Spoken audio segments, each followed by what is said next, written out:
Good evening, ladies and gentlemen. Good morning or evening. Again, my name is Professor Jean Edouard Brutus. Welcome to Chapter 2. Today we're going to look at the foundation of resident care.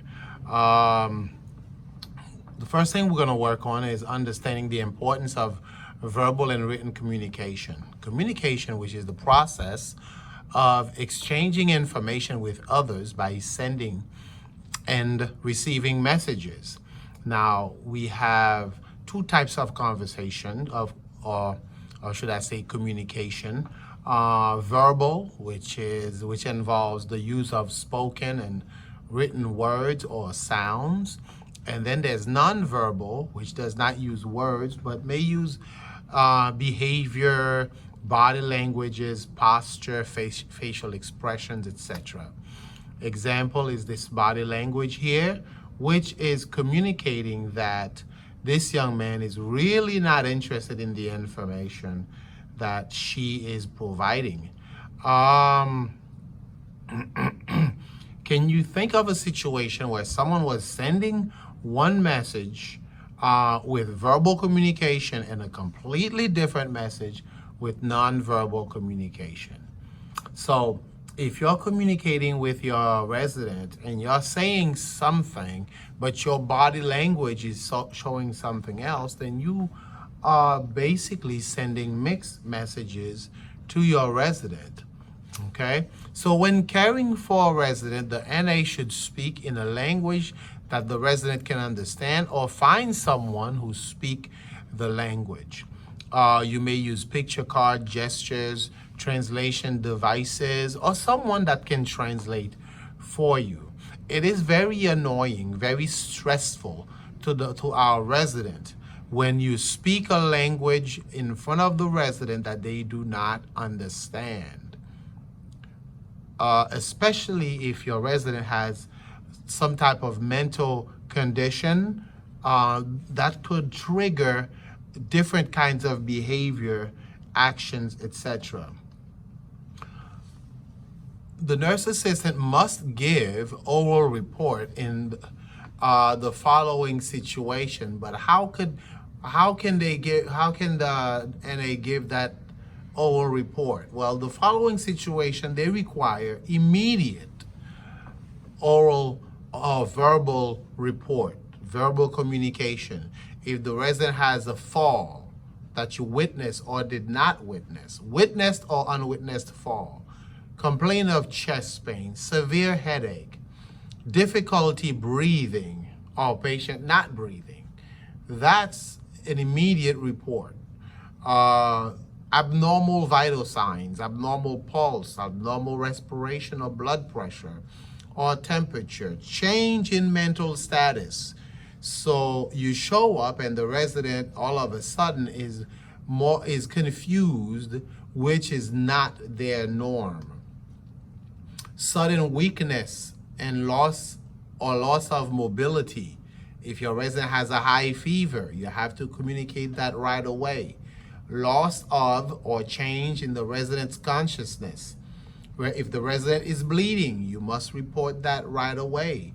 Change in the resident's condition must be reported, as well as signs of abuse. Witnessed abuse, signs of abuse, complaint of abuse must be reported right away.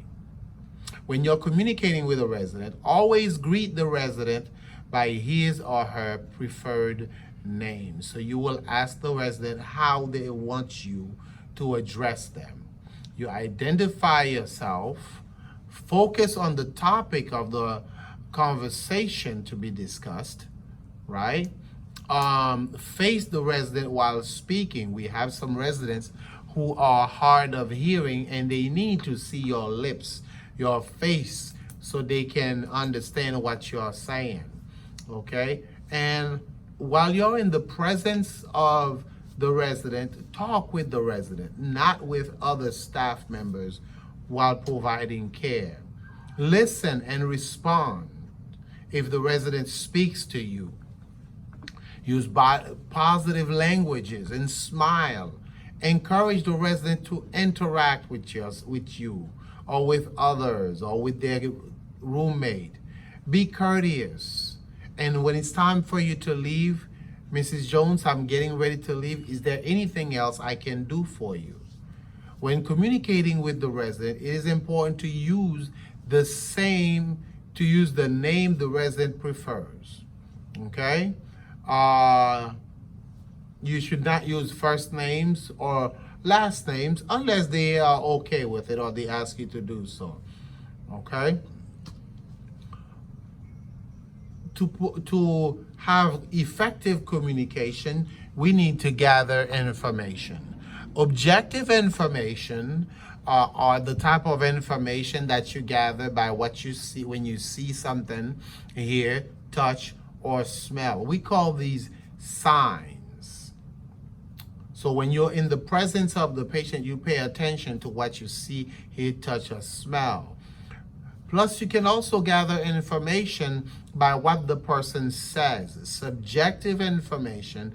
These are the type of information that you cannot see or you cannot observe, but it is based on what the person tells you. We call them signs. An example is incontinence. If your resident cannot control their bladder or their bowel, right? Objectively, you can smell the brief. You can see the brief is filled with urine or feces. And then the resident can say, I need to be changed. So there's possibility of subjective and objective information there. So yes, so you will use your senses, okay, to gather objective information. Your sense of smell, sight, hearing, and touch.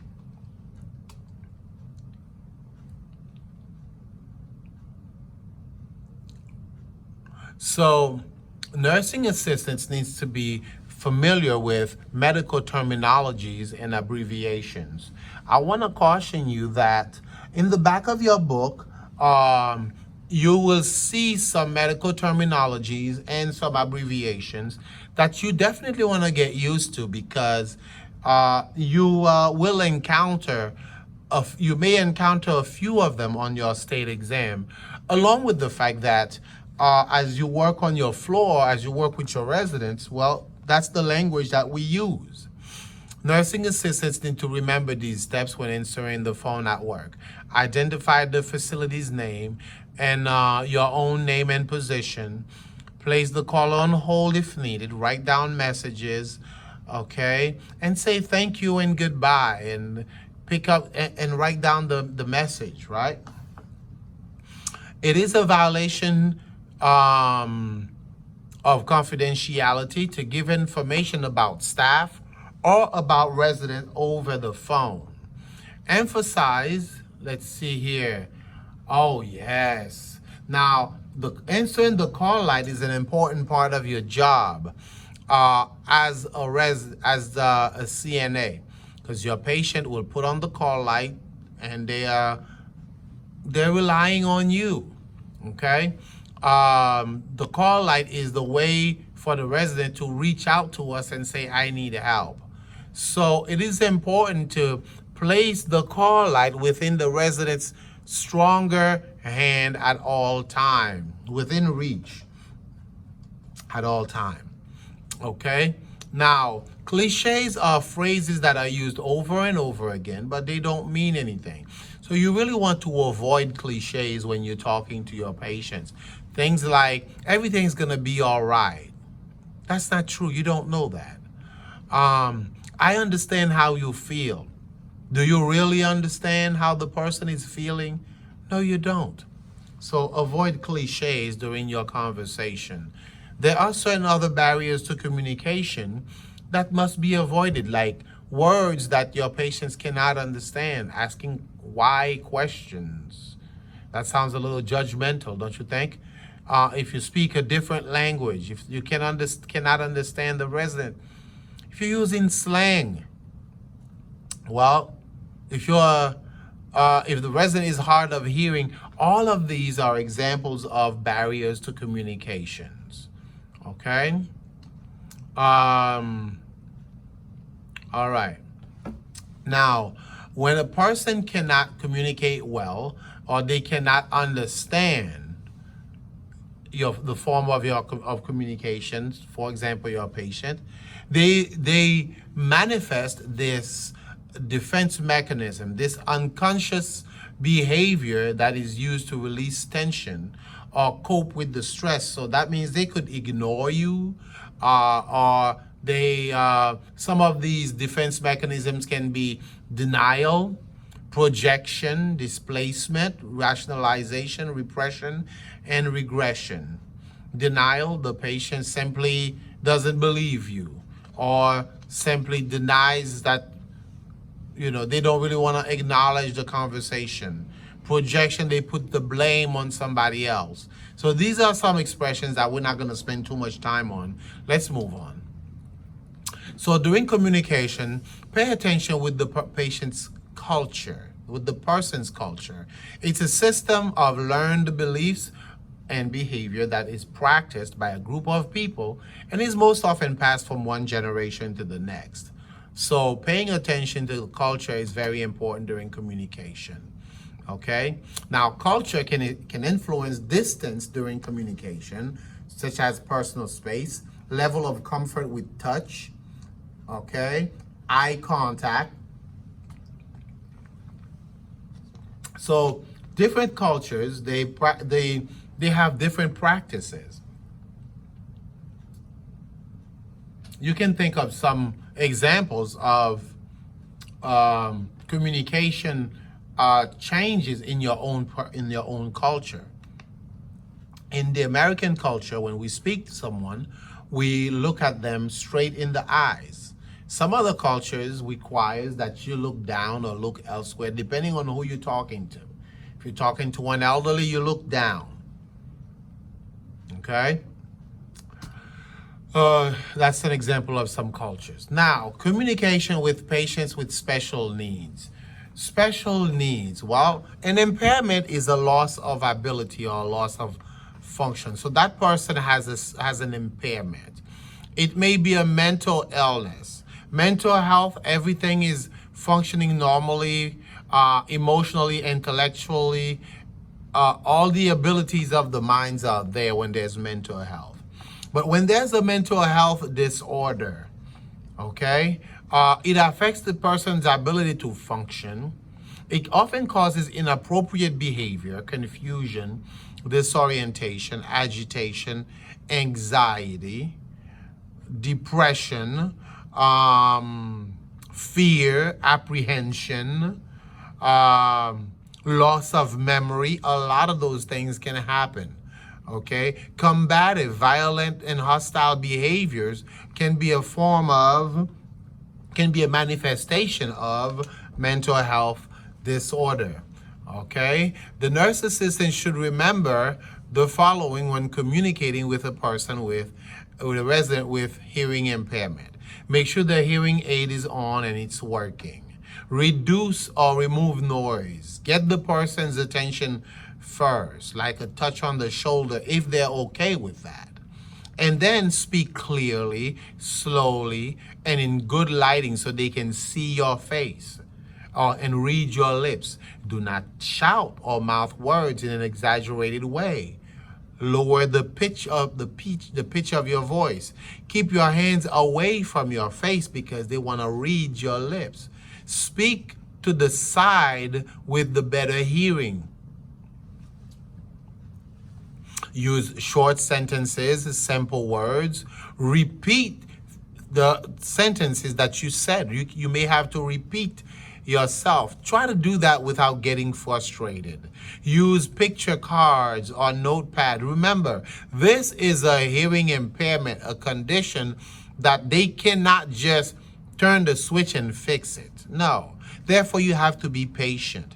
Empathetic means to imagine yourself in their condition and become a little bit more compassionate.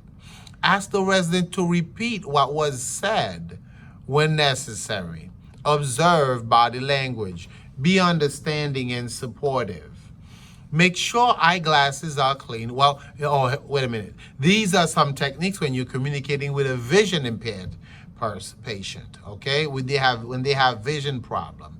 Make sure the eyeglasses are clean and being worn and they're in good condition, okay? Identify yourself when you're entering the room. Make sure there's proper lighting. Face the resident when you're speaking, because, you know, the sound of your voice tells them what direction where you are, you're coming from. Orient the person to new areas.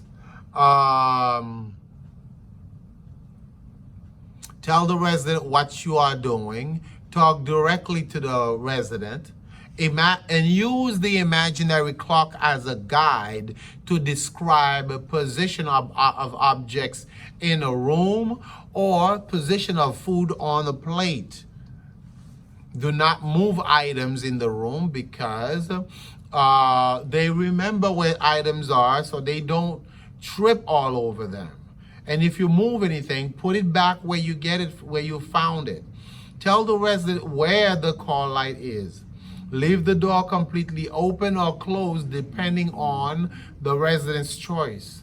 When assisting resident with walking, walk slightly ahead, letting the resident grasp your arm. Give assistance by cutting food and opening containers as needed. And again, use large clocks that chimes or radios. Offer large print books, audio books, digital books, braille books.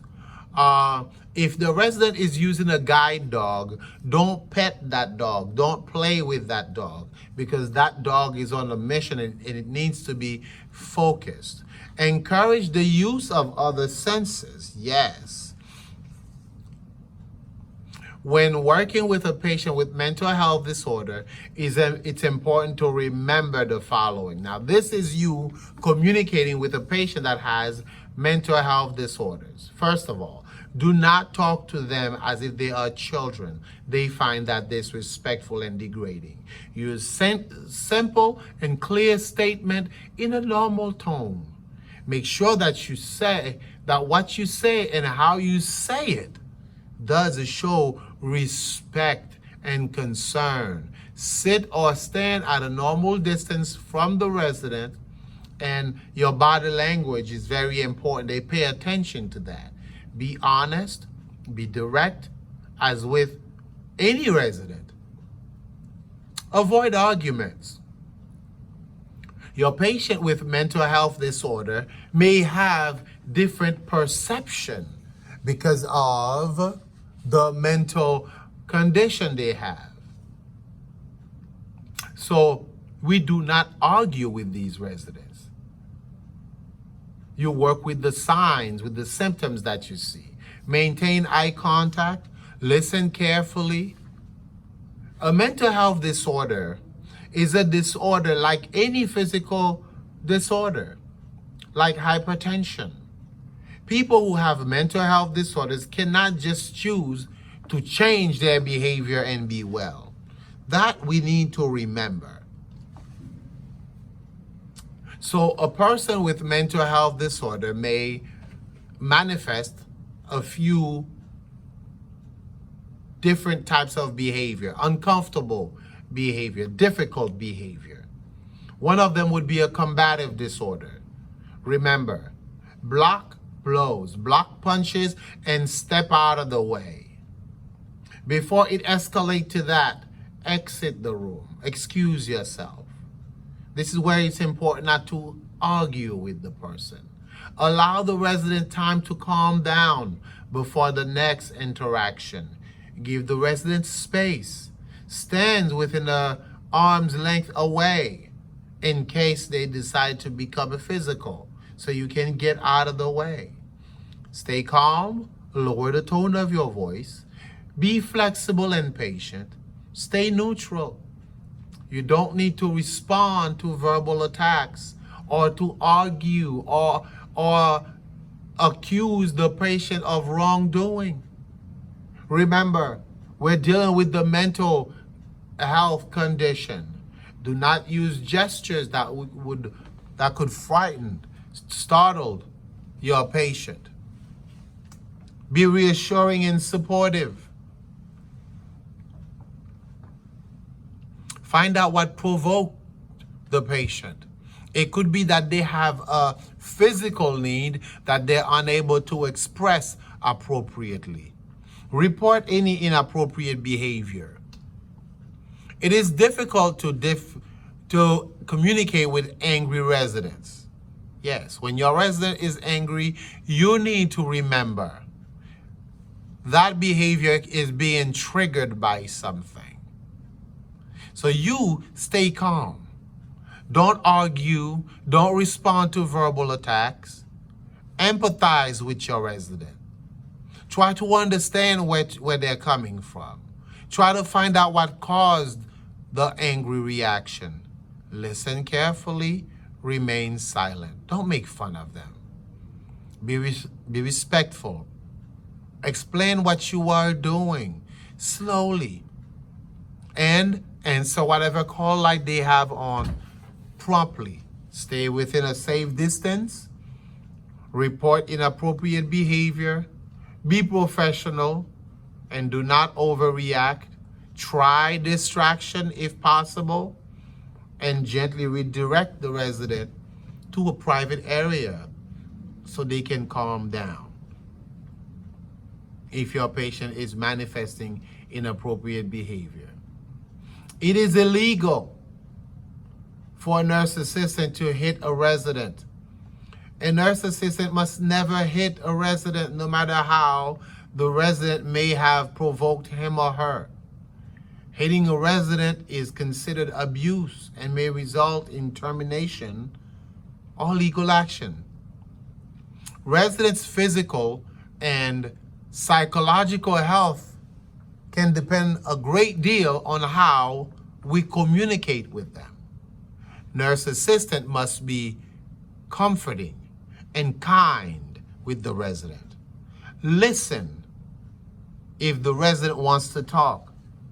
All it takes is a couple of minutes of your time. Aren't they worth it? Don't they deserve a few minutes of your time? Besides, they're paying for it. Prevention is the key to safety. Unsafe conditions should be reported before accidents occur. Let me repeat that. Unsafe conditions should be reported before accidents occur. Remember that for state exam questions, okay? Now, we're going to talk about handling non-medical emergencies and promoting safety. We must remember that as nursing assistants, we are providing a service that requires a lot of our body, a lot of the use of our body. So we need to maintain and we need to use proper body mechanic. This is the way the part of the body work together as you move. You need to maintain the proper posture. Hold your body in a position that is erect, that is straight, where your spine is in alignment. So with proper body alignment, proper body mechanic, you have good alignment. The spine is straight. You have good center of gravity. Your abdomens are tucked in, and your arms, your elbow are in a fulcrum position, and your forearm in a lever position. So, and you're keeping the object close to your body. You stand with your legs open to shoulder width to give you good base of support. So here are some principles of good body mechanic. Try to keep the body in alignment with two sides of the body mirror image of each other. Keep the object close when carrying or lifting. Point your feet toward and your body toward the direction you are moving. So that means don't twist. If your legs are going north, your body needs to face north, not east or west. Wide base of support makes you more stable, meaning you stand with your legs shoulder width apart. When standing, weight is centered in the pelvic area around your tummy. You tuck that in, and a low center provide more base of support. So you bend with your knees, not with your back when you're lifting. Spread your legs, spread your feet shoulder width apart. Bend with your knees. Use the muscles in your thighs and your upper arms and your shoulders. Hold the object close to your body. When standing up, push with the hip and the thigh muscles, not with your back. Otherwise, you will regret it. You will have some severe pain. We do have a video on proper body mechanic that you need to spend some time watching, because your good health, your duration in healthcare depends on it. Okay? So back muscles must not lift the object. Legs and thigh muscles, they should do the lifting. So assess the situation. So remember these guidelines for using proper body mechanic. Assess the situations and remove obstacles. Use both arms and hands to lift, push, or carry objects.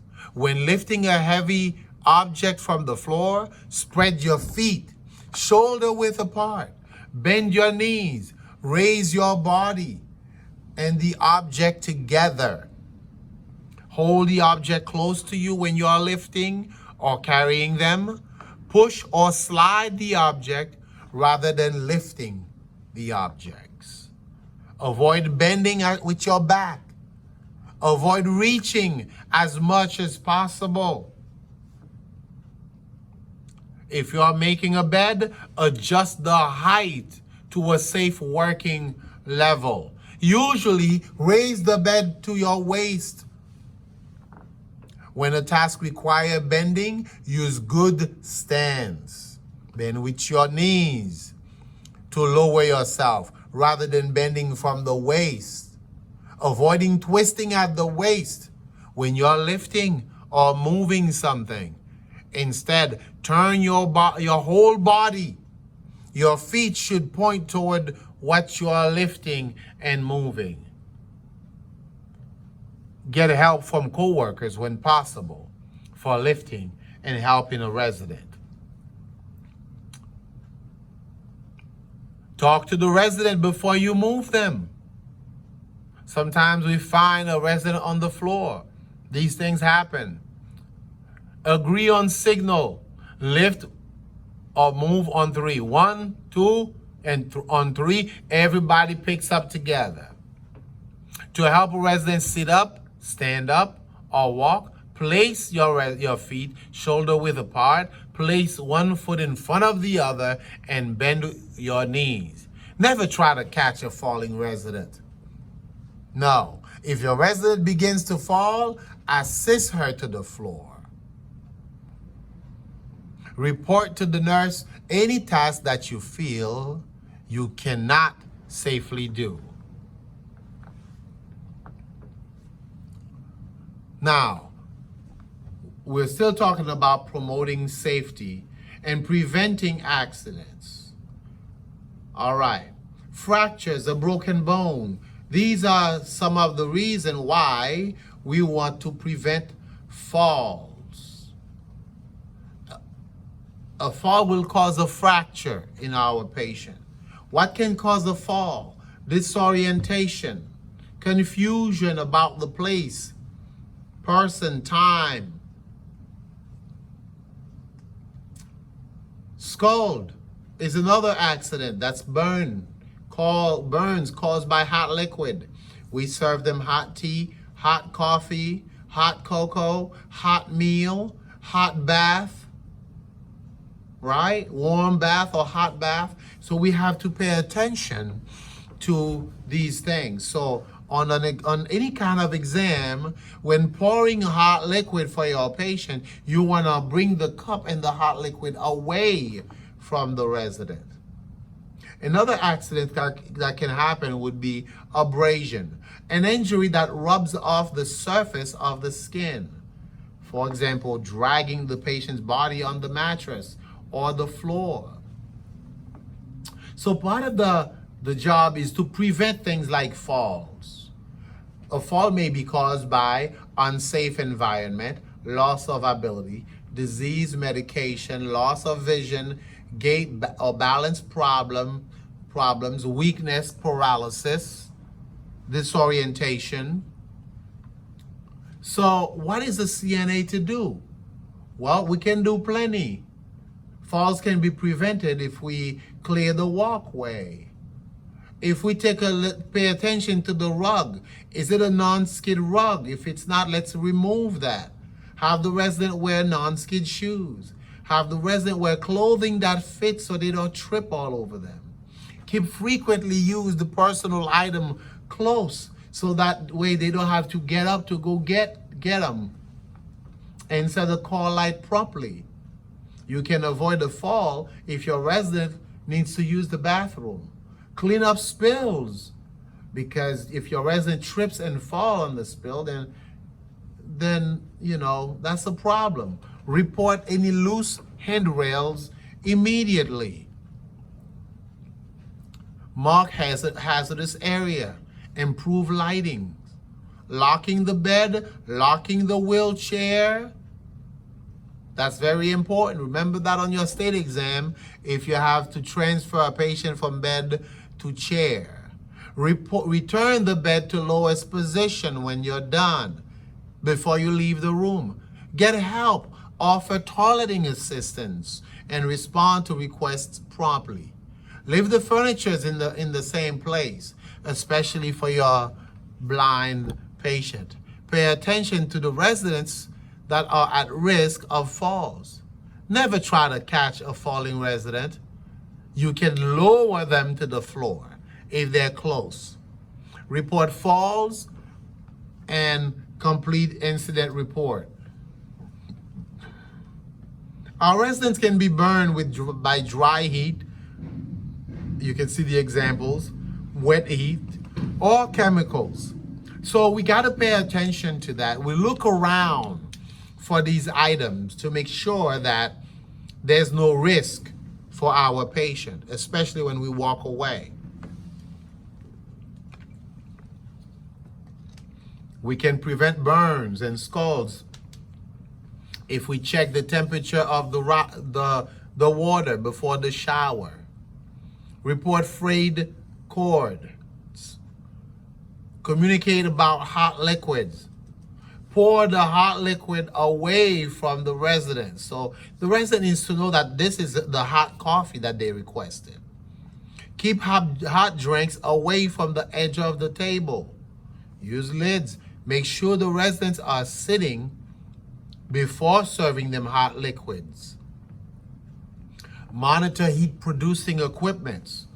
So you enter the resident's room, pay attention to the heater in the room.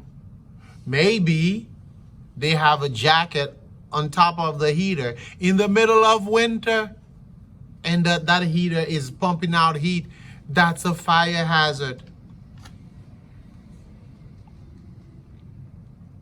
To prevent accident resulting from not identifying the resident properly, you need to identify each resident before care. Sometimes they have their picture at the door before you enter the room. Check the ID bands. Ask the resident for their name. Mr. Patient, can you tell me your name? Sometimes we even ask them to tell us their date of birth. And if you cannot identify the person, you can ask another nurse or CNA who's used to that patient to help you with that. Not identifying residents before giving care or serving food may cause serious problems or even death. Imagine your patient has difficulty swallowing, is on a puree diet, and you serve them a regular diet. They may choke. What if a nurse makes that mistake and give them the wrong medication? They may die. So identifying a resident is very important. Choking is a greater risk if your resident is weak, ill, or unconscious. Okay? Remember, we feed these people. We feed these residents. So we have to pay attention to choking. We have to prevent choking. So your resident needs to be seated in an upright position before feeding, following the orders for special diets or thickened liquids. Okay? And remember, the thickened liquid are easier to swallow. So there's a diet card on the tray that tells you what type of diet, how the food should be. It could be a regular diet, it could be ground diet, it could be puree diet. Same thing with the liquid. The liquid may be thin, may be thickened, it may be honey thick, pudding thick, or nectar thick. Okay? So the nursing assistant needs to know all of these. Poisoning occurs when a resident ingests a harmful substance. So you're providing home care. Part of your responsibilities is to store harmful substances carefully, not leaving cleaning products in the room, investigating unusual odors, and we may have to post the poison control center numbers in case something was to happen. To prevent cuts or abrasions, put sharp objects away after use. Push the wheelchair forward, not drag the wheelchair backward. The nurse assistant play an important role in the facility fire safety. They must make sure smokers are in the proper area for smoking. Yes, we do take patients out to smoke in a special area. Never leave smokers unattended. Make sure ashtrays do not contain hot ashes before emptying them. Use burn-resistant apron properly on the resident. Follow instructions for e-cigarettes. Any frayed or damaged electrical cords must be reported. So you're looking around the room for potential hazards. Report if the fire alarm or exit doors are blocked.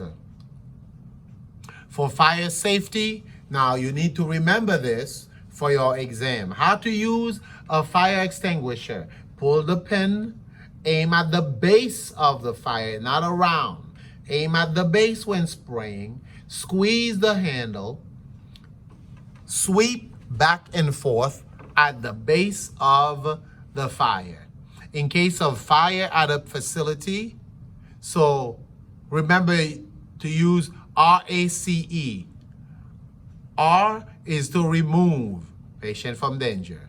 A is to activate, alarm, or call 911. C is to contain the fire, close the doors. E, to extinguish or exit the building. So remember, PASS has to do with using the fire extinguisher. RACE has to do with what to do in case of fire in the building. The nurse assistant needs to know the evacuation plan. There's always a plan or a map of the building in visible areas. Stay calm. Follow directions of the fire department. Know which residents need one-on-one help. When differing abilities no differing abilities of your residents. Some can walk, some are on wheelchairs, some are bedbound. Remove blockage from windows or doors, and remember not to use elevators. Stay low in a room to escape the fire. Check for heat coming from doors before you open the door. Stop, drop, and roll if your clothing catches fire. Use damp rag to cover your mouth and nose in case of smoking to prevent smoke inhalation.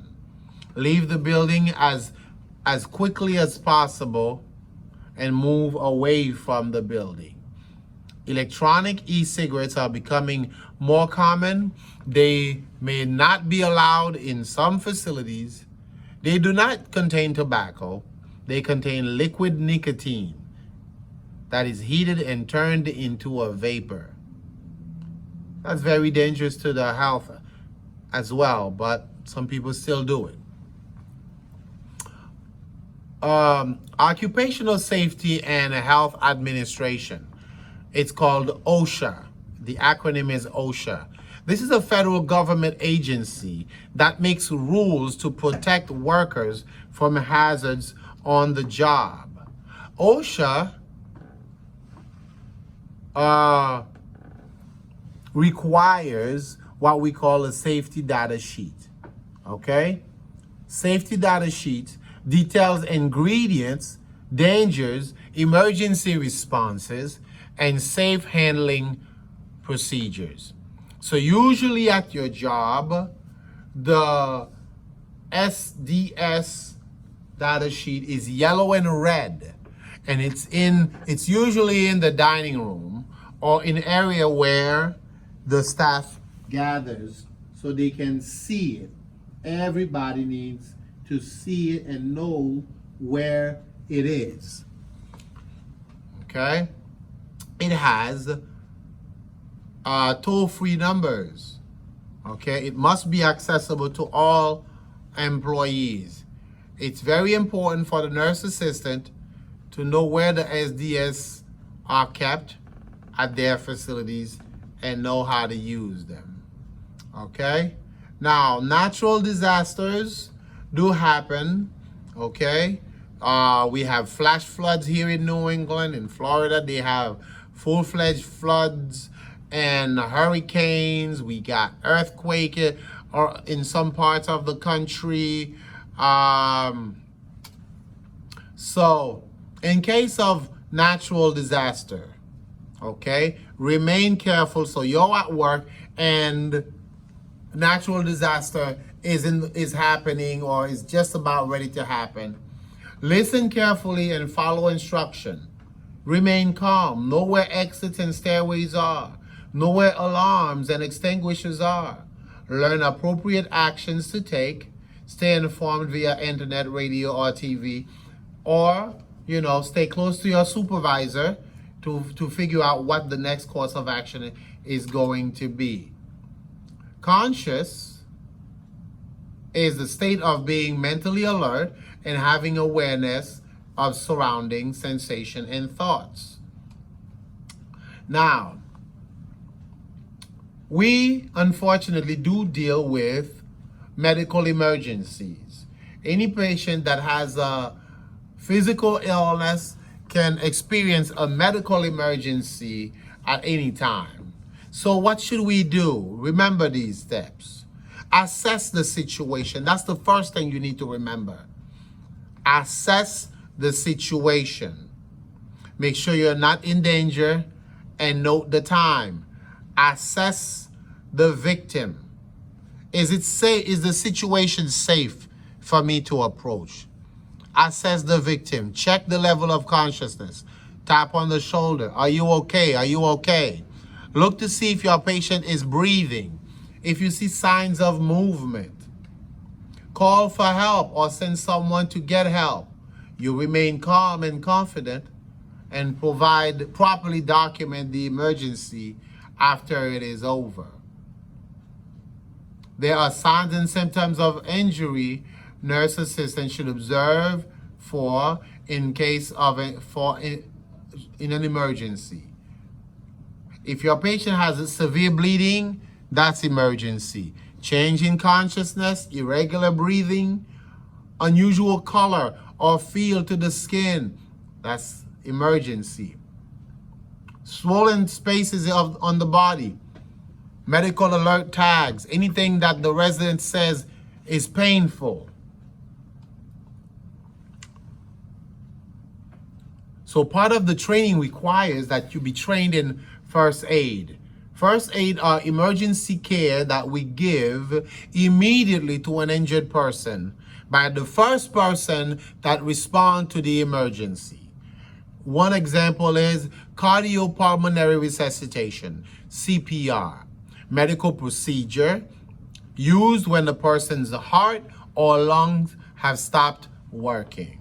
So we don't just call 911 and wait, but we can perform CPR.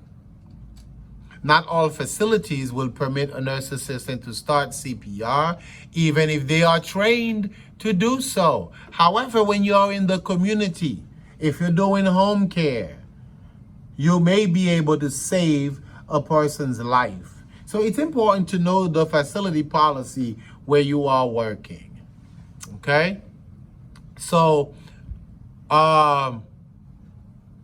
in the case of a CPR situation, yes, you will have a CPR training in this class, okay?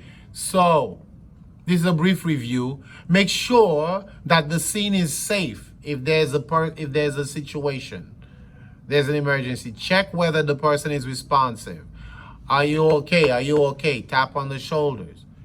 If there's no response, call 911 or send someone to call 911. Stay calm.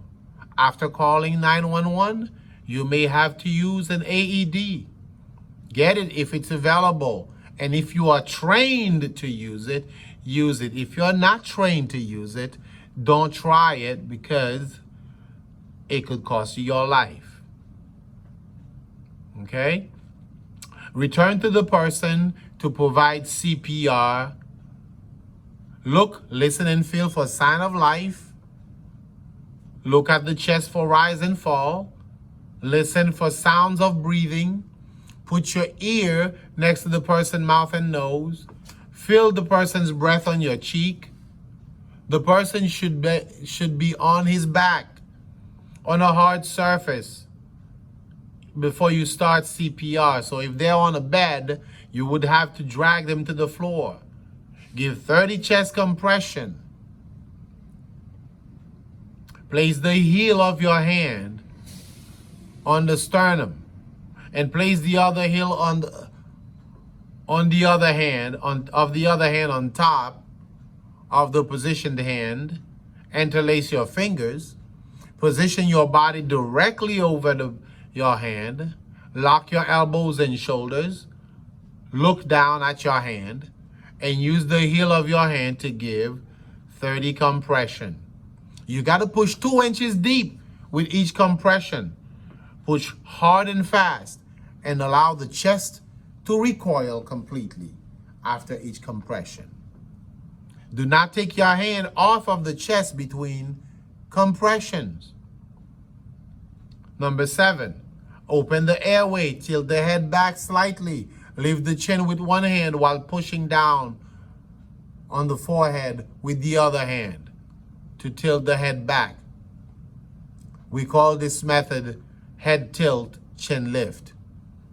Now, this is what we do to provide rescue breath.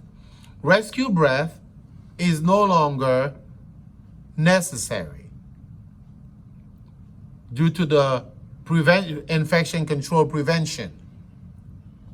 So we will basically stick to providing chest compression until help arrives. Continue CPR until help arrives. Not just 30 CPR with 2 breaths, unless you have a mask, a bag, and mask valve you could use, just perform chest compression until help arrives. The automated external defibrillator, the AED, may be used together with CPR. The AED is a computerized device, which we will introduce to you during the class. It's a device that checks the person's heart rhythm. It is able to recognize the rhythm that requires a shock. The AED uses voice prompts. And when the AED says, do not touch the patient or stay clear, you better listen, or it could cost you your life if that electrical shock reaches you. So part of first aid is to know what to do if your patient has an obstructed airway. Obstructed airway is a condition in which something is blocking the tube through which the air enters the lung. So we perform what we call abdominal thrust.